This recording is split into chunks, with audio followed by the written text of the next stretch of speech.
जय हिंद दोस्तों, स्वागत है आपका इंस्पेक्टर एकेडमी जोधपुर में। आज हम आपके लिए लेके आए हैं इंग्लिश महाभारत बैच का एक और नया सेशन, जिसमें आज हम डिस्कस करने वाले हैं वोकैब्स। वोकैब्स के अंदर हम डिस्कस करेंगे आज वन वर्ड सब्स्टिट्यूशन।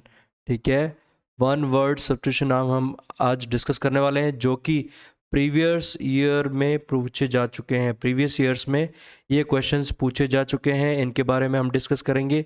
और आने वाले एग्ज़ाम्स में भी जो आपके एसएससी सीजीएल है, आपके पास में सीएचएसएल है, और आपके बैंकिंग एग्ज़ाम्स हैं, एफसीआई है, इन सभी एग्ज़ाम्स में ये क्वेश्चंस पूछे जा सकते हैं। तो इनको ध्यान में रखते हुए ये सीरीज़ आपकी चलाई जा रही है। हम डेली आपके लिए वोकैब्स लेके आ रहे हैं। ठीक है, नेक्स्ट हम जो बात करने वाले हैं, जो सबसे पहले जो इम्पोर्टेंट वोकैब्स हैं, उन सब के बारे में डिस्कस करेंगे। तो चलिए शुरू करते हैं। हमारा जो सबसे पहला जो वोकैब है, जो वोकैब में जो वन वर्ड सब्स्टिट्यूशन है, वो क्या सेंटेंस है वो हम देखते हैं। तो सबसे पहला जो हमारे पास में जो क्वेश्चन आ रहा है वो क्या है? अ person who rights dictionaries. Person who rights dictionaries, यानी डिक्शनरीज को क्या कहा जाता है? शब्दकोश। क्या कहा जाता है? शब्दकोश। ठीक है, डिक्शनरी जिसमें हम इंग्लिश के वर्ड मीनिंग वगैरह देखते हैं। तो वो पर्सन जो डिक्शनरी बनाता है, लिखता है, या फिर उसमें एडिटिंग करता है, उसको क्या कहा जाता है? उसको कहा जाता है लेक्सिकोग्राफर। लेक्सिकोग्राफर, उसको क्या कहा जाता है? लेक्सिकोग्राफर, यानी शब्दकोश के लेखक। शब्दकोश के लेखक। तो ये उनको क्या कहा जाता है? लेक्सिकोग्राफर कहा जाता है। अ person who rights dictionaries. A person who rights dictionaries, जो शब्दकोश की किताबें लिखता है, शब्दकोश लिखता है, बनाता है, या उस पर एडिट करता है, तो लेक्सिकोग्राफर इसको कहा जाता है। नेक्स्ट हमारे पास में क्या सवाल है? नेक्स्ट हमारे पास में क्या सेंटेंस है? Well known for being bad और हैविंग बैड रेपुटेशन। ऐसा कोई व्यक्ति जिसकी रेपुटेशन बहुत ख़राब है, या फिर वो एक बैड उसकी रेपुटेशन है कि वो एक बदमाश है, वो एक गुंडा है, उस तरह की जो रेपुटेशन वाला व्यक्ति होता है, उसे क्या कहा जाता है? उसे कहा जाता है कुख्यात। यानी क्या कहा जाता है? कुख्यात। लेकिन इंग्लिश में उसके लिए क्या वर्ड है? उसके लिए वर्ड है नोटोरियस। ठीक है, उसके लिए वर्ड है नोटोरियस। ठीक है, अगर किसी चीज़ में, अच्छी चीज़ में कोई व्यक्ति वेल नोन है, तो उसको हम कहेंगे फेमस। ठीक है, कोई सही काम में, अच्छे काम में वो व्यक्ति क्या है? फेमस है। लेकिन अगर वो बीइंग बैड, यानी कुछ बदमाशी के कारणों की वजह से वो आदमी एक चर्चा में बना हुआ है, चर्चित व्यक्ति है, तो उस व्यक्ति को कहा जाता है नोटोरियस पर्सन। नोटोरियस पर्सन, कुख्यात व्यक्ति। ठीक है, नेक्स्ट हमारे पास में क्या वर्ड है? नेक्स्ट हमारे पास में वर्ड है गिव। सेंटेंस है give up once thrown. Give up once thrown. ठीक है, यानी कि इसका मतलब है पद त्यागना। त्यागना। गिव अप का मतलब क्या होता है? गिव अप का मतलब होता है त्याग करना। थ्रोन मतलब अपना पद, यानी अपना पद, अपना सिंहासन, अपनी अथॉरिटी। ठीक है, जो भी आपके पास में जिस पद पर आप बैठे हैं, उस पद को आप स्वतः त्याग रहे हैं, तो उसको एक वर्ड दिया गया है एब्डिकेट। क्या वर्ड दिया गया है? एब्डिकेट। ठीक है, एब्डिकेट करना। ठीक है, ये एक वर्ब है, तो इसको बोलते हैं एब्डिकेट, यानी गिव अप वंस थ्रोन, यानी पद त्यागना। ठीक है, नेक्स्ट हमारे पास में क्या क्वेश्चन है? Study of human history. Study of human history through excavation of sites. ठीक है, थ्रू एक्सकेवेशन ऑफ साइट्स, यानी कि क्या मतलब हुआ? यानी कि हाँ, आप ह्यूमन हिस्ट्री की आप क्या कर रहे हैं? स्टडी कर रहे हैं। ह्यूमन हिस्ट्री की आप स्टडी कर रहे हैं। कैसे कर रहे हैं? एक्सकेवेशन करके, यानी एक्सकेवेशन करते हुए। इसका मतलब क्या है, आप जो साइट्स हैं, मतलब बहुत सारी ऐसी जगह हैं जहाँ पर पहले मतलब 5-6 हज़ार साल पहले तक भी लोग यहाँ रहते थे। वो घर बना के रहते थे, पक्के मकानों में रहते थे।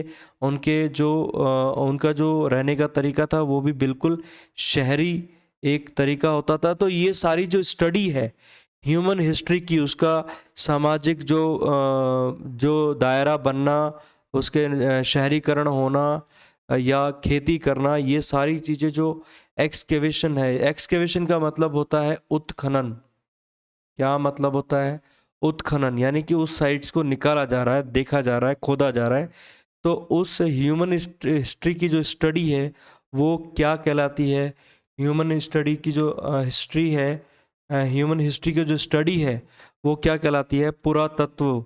इसको कहते हैं पुरातत्व। पुरातत्व, ठीक है। और इसको इंग्लिश में एक वर्ड दिया गया है, आर्कियोलॉजी। आर्कियोलॉजी, ठीक है। आर्कियोलॉजी, ये वर्ड जो स्पेलिंग्स एरर हैं, ठीक है, स्पेलिंग्स एरर में भी ये क्वेश्चन में पूछा जा चुका है।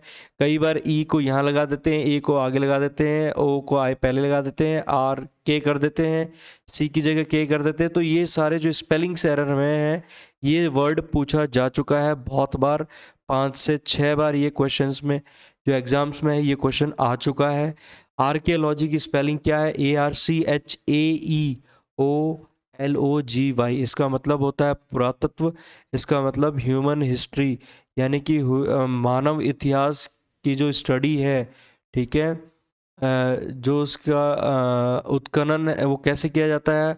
साइट्स का उत्खनन करके, एक्सकेवेशन करके, ठीक है। तो इसको क्या कहा जाता है? आर्कियोलॉजी। नेक्स्ट हमारे पास में क्या वर्ड है? That which breaks easily. That which breaks easily, यानी ऐसी चीज जो आसानी से टूट जाए। ऐसी चीज जो आसानी से टूट जाए, इसको कहा जाता है ब्रिटल। क्या कहा जाता है? ब्रिटल। आसानी से टूट जाती है, जैसे मिट्टी की बर्तन है, जैसे मटकी है, तो ये ब्रिटल, ये आपके पास में थिंग्स हैं, ब्रिटल थिंग्स हैं, ठीक है। तो ब्रिटल, BRITTLE, तो इसको कहा जाता है भंगुर। इसको कहा जाता है भंगुर, ठीक है। तो जो आसानी से टूट जाए यानी ब्रिटल। नेक्स्ट हमारे पास में क्या वर्ड है? अ person who draw maps. A person who draw maps, यानी कि मानचित्र बनाने वाला, मानचित्रकार। क्या कहेंगे उसको? मानचित्रकार, ठीक है। तो ऐसा व्यक्ति जो मैप्स बनाता है, मानचित्र बनाता है, उसको क्या नाम दिया गया है? उसको क्या नाम दिया गया है? उसको नाम दिया गया है कार्टोग्राफर। उसको नाम दिया गया है कार्टोग्राफर। CARTOGRAPHER। कार्टोग्राफर मतलब मानचित्रकार। A person who draws maps, ठीक है, मैप्स बनाने वाला व्यक्ति। अभी हमने पढ़ा था क्या? जो ऐसा व्यक्ति जो क्या बनाता है? डिक्शनरी बनाता है, ठीक है। ऐसा व्यक्ति जो आपके लिए डिक्शनरी बनाता है, उसको क्या कहते हैं? लेक्सिकोग्राफर। उसको क्या कहा जाता है? लेक्सिकोग्राफर। और जो मैप्स बनाता है उसको क्या कहते हैं? कार्टोग्राफर। तो इन दोनों जो आपके सेंटेंसेस हैं, वर्ड्स हैं, इन दोनों में आपको कन्फ्यूज़न नहीं होनी चाहिए, कन्फ्यूज़ बिल्कुल भी नहीं होना है। नेक्स्ट हमारे पास में क्या वर्ड आता है? N arrangement of events. N arrangement of events, ठीक है। आप अरेंजमेंट ऑफ इवेंट कह सकते हैं, डेट्स कह सकते हैं, ठीक है। आप मतलब जो ऑर्डर है वो देख सकते हैं, अरेंजमेंट या ऑर्डर ऑफ इवेंट्स, ठीक है, ऑर्डर ऑफ अकरेंस। इन सभी को क्या कहा जाता है?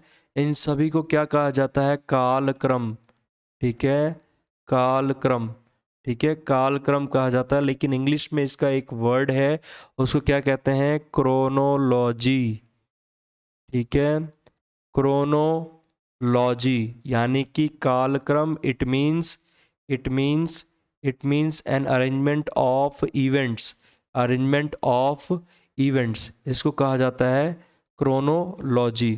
ठीक है, ये जो ऑर्डर में जो चीज़ें होती है, जैसे पहले दिन कोई न्यूज़ आई पीएम मोदी जी ने ये काम किया, अगले दिन न्यूज़ आई पीएम मोदी जी ने वो काम किया, तीसरे दिन किसी और ने कुछ काम किया, तो ये जो एक डेट्स पे आपको अलग अलग डेट्स पे एक ऑर्डर मिल रहा है उसको क्या कहा जाता है, क्रोनोलॉजी कहा जाता है, कालक्रम कहा जाता है अरेंजमेंट ऑफ इवेंट्स में। को क्या वर्ड दिया गया है, क्रोनोलॉजी। नेक्स्ट हमारे पास में क्या सेंटेंस है, a group of stars in the sky, a group of stars in the sky. ठीक है, लेकिन ग्रुप ऑफ स्टार्स उसको एक नाम भी दिया जाता है, उसको एक नाम भी दिया जाता है, और एक ये क्या होते हैं, मतलब एक कुछ शेप बनाते हैं। ठीक है, फॉर्म्स अ शेप। ठीक है, किसी तरह की ये एक रेखा चित्र बनाते हैं। ठीक है, जैसे कि हमारे पास में 7 कॉन्स्टलेशन का स्टार है, तो इस तरह से ये एक चम्मच बनता है, वो आपको हमेशा आपको इस तरह से एक 7 स्टार्स का कॉन्स्टलेशन दिखता रहेगा, उसको सप्तर्षि भी कहा जाता है, सप्तर्षि कहा जाता है। तो ये सारी जो इनके नाम दिए गए हैं, एक स्टार्स का ग्रुप है ये, और ये ग्रुप हमेशा सेम डायरेक्शन में सेम तरह का ही दिखता है। इस ग्रुप को कहा जाता है क्या, इस ग्रुप को कहा जाता है नक्षत्र। ठीक है, इस ग्रुप को क्या कहा जाता है, नक्षत्र। लेकिन इंग्लिश में इसको क्या वर्ड दिया गया है, उसका वर्ड है कॉन्स्टिलेशन। क्या वर्ड दिया गया है, कॉन्स्टिलेशन, कॉन्स्टिलेशन वर्ड है इसका। ठीक है, कॉन्स्टिलेशन का मतलब नक्षत्र, it means a group of stars in the sky. ठीक है, नेक्स्ट हमारे पास में क्या सेंटेंस है, people living in the same time with one another. ठीक है, एक ही समय पे कुछ लोग अगर साथ रह रहे हैं, मतलब आसपास रह रहे हैं, मतलब एक तरह से रह रहे हैं। ठीक है, उसी टाइम को बिलोंग कर रहे हैं, या आप कह सकते हैं बिलोंगिंग।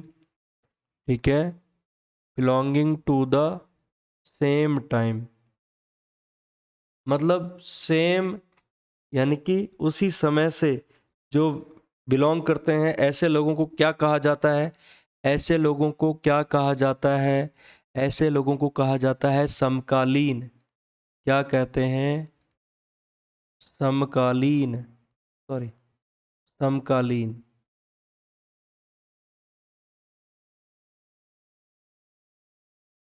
समकालीन। ठीक है, समकालीन कहते हैं, और इंग्लिश में उसको क्या वर्ड कहा जाता है, कंटेम्परेरी, कंटेम्पोरेरी। ठीक है, इंग्लिश के इस जो इस वर्ड है, इसको स्पेलिंग एरर्स में भी ये क्वेश्चंस पूछे जा चुके हैं। ठीक है, तो people living in the same time with one another, और हम इसको कह सकते हैं belonging to the same time. इसका मतलब क्या होता है, समकालीन यानी कंटेम्परेरी, कंटेम्पोररी। इसका जैसे हम एग्जांपल ले सकते हैं कि जो शिवाजी महाराज थे, ठीक है, शिवाजी महाराज एंड जो आपके पास में दूसरा औरंगजेब था। ठीक है, शिवाजी महाराज और औरंगजेब ये अपने आप में समकालीन थे, यानी कि ये उसी समय में ये दोनों मतलब भारत में रहते थे, और एक अलग अलग जगह पे, लेकिन सेम समय जो उनका काल है वो दोनों इसी काल में, इसी समय में ये दोनों पैदा हुए थे, आसपास के काल में, यानी आसपास के टाइम में, यानी इन दोनों को हम कह सकते हैं समकालीन थे ये। ठीक है, कंटेम्परेरी थे ये। नेक्स्ट हमारे पास में क्या वर्ड है, a speech without preparation, a speech without preparation, यानी कि आप कोई स्पीच दे रहे हैं या आप कोई प्रेजेंटेशन दे रहे हैं किसी को। ठीक है, स्पीच देना या प्रेजेंटेशन, लेकिन उसकी आपकी कोई प्रिपरेशन नहीं है, उसकी आपकी बिल्कुल भी प्रिपरेशन नहीं है, आप कुछ भी पहले से कुछ तैयारी करके नहीं आए हैं, तो अ स्पीच विदाउट प्रिपरेशन यानी बिना तैयारी के जो आप कुछ भी भाषण वगैरह दे रहे हैं, तो उसको कहा जाता है इंग्लिश में, उसको कहा जाता है एक्सटेम्पोर। क्या कहा जाता है, एक्सटेम्पोर, एक्सटेम्पोर कहा जाता है। ठीक है, एक्सटेम्पोर, इसको कहा जाता है एक्सटेम्पोर, यानी कि बिना तैयारी के कोई भी आप स्पीच या भाषण देते हैं, प्रेजेंटेशन देते हैं, तो उसको क्या कहा जाता है? एक्सटेम्पोर। ठीक है, तो आज हमने किए हैं ये 10 जो आपके वन वर्ड सब्स्टिट्यूशन है, उनको हमने चेक किया है जो प्रीवियस ईयर एग्जाम्स में पूछे जा चुके हैं। एक बार हम फिर से इन सभी को फटाफट इन सभी को गो थ्रू करते हैं। तो सबसे पहले जो हमने क्या पढ़ा था, पर्सन हु राइट्स डिक्शनरीज, यानी शब्दकोश के लेखक जो होते हैं वो क्या कहलाया जाता है? उनको क्या कहा जाता है? लेक्सिकोग्राफर। नेक्स्ट क्या वर्ड था हमारे पास में? नोटोरियस। नोटोरियस किसे कहा जाता है? जो एक कुख्यात व्यक्ति होता है, यानी उसकी बैड रेपुटेशन होती है, उस व्यक्ति को कहा जाता है notorious. Next, give up once thrown, यानी पद त्यागना, अथॉरिटी त्यागना, उसको वर्ड क्या दिया गया है? एब्डिकेट। वो वर्ड क्या है? एब्डिकेट। नेक्स्ट हमारे पास में क्या क्वेश्चन था? Study of human history through excavation of site, यानी कि जो जगहों का उत्खनन करते हुए हम मानव इतिहास का जो स्टडी कर रहे हैं, उसका अध्ययन कर रहे हैं, वो क्या कहलाता है? पुरातत्व कहलाता है। और इंग्लिश में उसको क्या कहते हैं? आर्कियोलॉजी। आर्कियोलॉजी। ठीक है। नेक्स्ट हमारे पास में क्या आया था? दैट विच ब्रेक्स इजीली, यानी कि जो आसानी से टूट जाए, यानी भंगुर, इट मीन्स जो आसानी से टूट जाए, ब्रिटल। नेक्स्ट क्या आया था हमारे पास में? A person who draws map, मानचित्रकार जो जिसको कहा जाता है, जो मानचित्र बनाता है, ठीक है, उसको क्या कहा जाता है? Cartographer. Cartographer. Next, N arrangement of events, एक ऑर्डर डेट्स के साथ में, उसको क्या वर्ड दिया गया है? क्रोनोलॉजी। उसको वर्ड दिया गया है chronology. Next, a group of stars in the sky, यानी कि नक्षत्र, यानी कुछ स्टार्स के समूह और कुछ वो शेप बनाते हैं, उसको नाम दिया गया है, उसको नक्षत्र कहा जाता है। इंग्लिश में क्या कहा जाता है? कॉन्स्टिलेशन। कॉन्स्टिलेशन। नेक्स्ट क्या वर्ड है? People living in the same time with another, one another, यानी कि belonging to the same time, it means समकालीन, इट मीन्स समकालीन, इट मीन्स कॉन्टेम्परेरी, यानी कि वो एक साथ समय पे यहाँ पे प्रेजेंट रहे हैं उस एरिया में। ठीक है। नेक्स्ट हमारे पास में क्या था? A speech without preparation. A speech without preparation क्या कहा जाता है? एक्सटेम्पोर कहा जाता है। बिना तैयारी के आप कोई स्पीच दे रहे हैं या प्रेजेंटेशन कर रहे हैं, उसको एक्सटेम्पोर कहा जाता है। ठीक है। तो आज हमने ये 10 वोकैब्स यानी कि वन वर्ड सब्स्टिट्यूशन हमने आज ये किए हैं। ठीक है। अगले सेशन में फिर आपके लिए हम नया सेशन लेकर आएंगे। उस सेशन में फिर से हम और भी वोकैब्स देखेंगे, डिस्कस करेंगे, प्रैक्टिस करते रहेंगे ऐसे। और हम 100 डेज़ का एक प्लान लेके चल रहे हैं। और इस 100 डेज़ में आपके पास में जो एसएससी सीजीएल के एग्ज़ाम्स हैं, सीएचएसएल के एग्ज़ाम्स हैं, उन सभी एग्ज़ाम्स की हम इसमें जो आपके वन वर्ड सब्स्टिट्यूशन या फिर वोकैब्स जो पूछे जा रहे हैं, उसके बारे में हम प्रैक्टिस करते रहेंगे डेली। ठीक है। चलिए, लेकिन जाने से पहले जैसा कि मैं हमेशा कहता हूँ, शेयरिंग इज़ केयरिंग। आप अपने फैमिलीज़ में, फ्रेंड्स में, ठीक है, ये आप वीडियो सेशन ज़रूर शेयर करें और डिस्कस करें। जो आपके फैमिली फ्रेंड्स, ब्रदर्स या सिस्टर्स हैं जो किसी कंपटीशन एग्ज़ाम्स की तैयारी कर रहे हैं, उनके साथ आप ये डिस्कशन करें, शेयर करें। और जितना ज़्यादा आप शेयर करेंगे, प्रैक्टिस करेंगे, उतनी ही सारी चीज़ें आपको मेमोराइज होती चली जाएंगी और उतना ही अच्छा आप स्कोर कर पाएंगे। ठीक है। तो आज के लिए इतना ही। Take care, bye bye.